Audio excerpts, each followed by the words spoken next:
Hello, my name is Seth Love, and today I'm going to be explaining to you how to process your samples for laser ablation inductively coupled plasma mass spectrometry. There's a number of steps, so how about let's get started. Alright, so the first thing we need to do is figure out a list of supplies that are needed to complete this project. The list isn't very long, but there's some key essentials on this list. First off, you need some lapping film. We get ours from Ted Pella, and the product model is 815-338, and it's a 3 micron grit lapping film. Secondly, you need some wet dry silicon carbide sandpaper, and these we get from Mercer Abrasives, and you want 800 and 1000 grit sandpaper.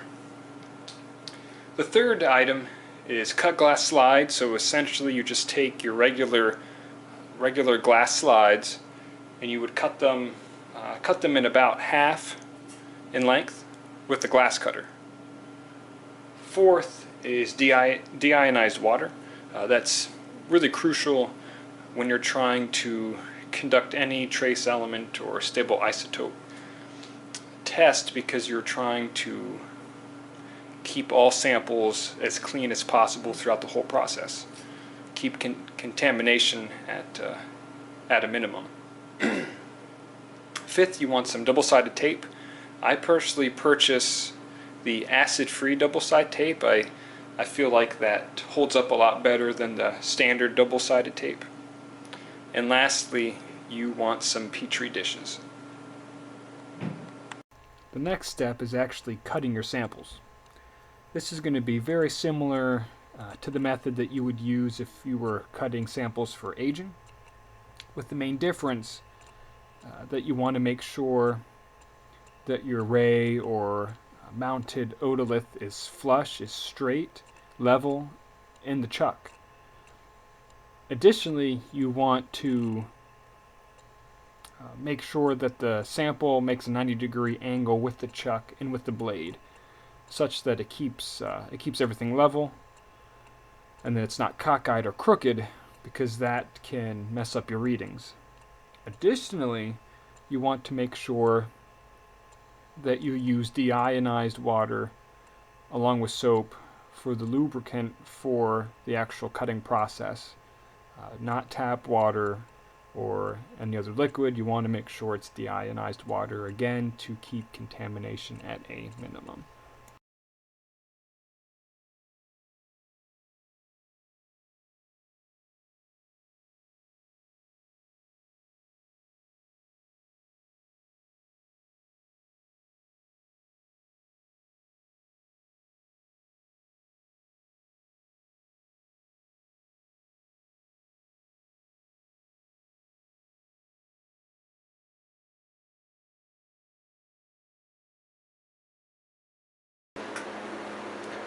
Now that we have our ray or otolith sectioned, it's time to start polishing.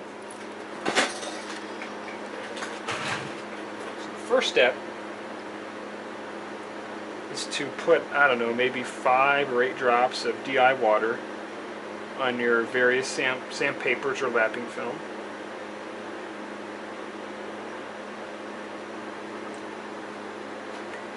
And then you can actually start polishing. So what you're going to want to do is polish in a figure 8 pattern, just like this. And you want to do about 75 times on each side of your ray or otolith section. So let's pretend I did my 75. I flip it over and do another 75. Additionally, you want to start with your coarsest grade of sandpaper. So in this case, we're starting with our 800 grit. When you're finished with your 75 on each side, sometimes it can be a little tricky, you want to move over to the next highest, which is going to be your 1000 grit sandpaper. And again, you want to do 75 figure 8s on each side. So there's 75. Flip it over, do another 75.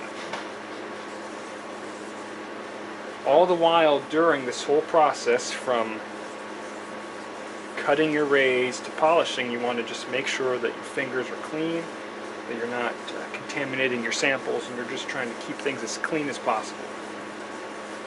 So let's pretend I did 75 on each side. Then move over to the lapping film. And for the lapping film, again, it's figure 8 patterns. But with this, you want to do 100, maybe 150. And what the lapping film is doing is it's essentially just making sure that the surface of the ray is as smooth as possible and all those scratches are eliminated, because scratches can cause your readings on your data to come out kind of funky. So you're just trying to make the ray as smooth as possible. And the lapping film puts just a nice sheen on it. So you do 100, 150 on each side. Let's pretend I did 150. Moving, doing 150. Then what you want to do is when you're done polishing, you want to take your sample and dip it, clean it off, get all the residue from the ray itself, all the calcium, everything. Kind of rub it between your fingers in DI water. I have a nice little mug here I'm using for that, so that it's clean. And then you want to dry it on the circular felt paper. Technically, this felt paper is felt polishing paper, but we don't use it to polish it.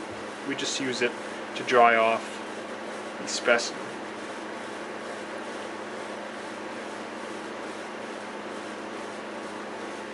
Once it's dry, you want to take a look at it under the scope to make sure that it looks the way that it should.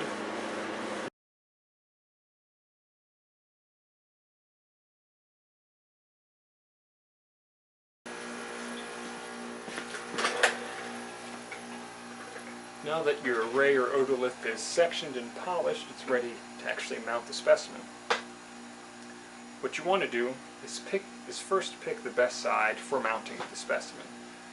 One side might look better or worse than the other side, so just take a look at it under the scope to see how it looks.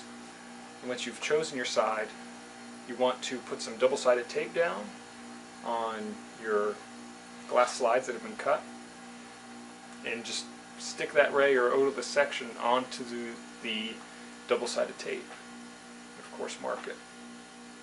What you don't want to do is accidentally drop it on the side that you don't want to section, then flip it over and contaminate the side that you're going to ablate. So you just want to make sure that you don't get any epoxy or any adhesive chemicals onto your sample, because that will also contaminate it.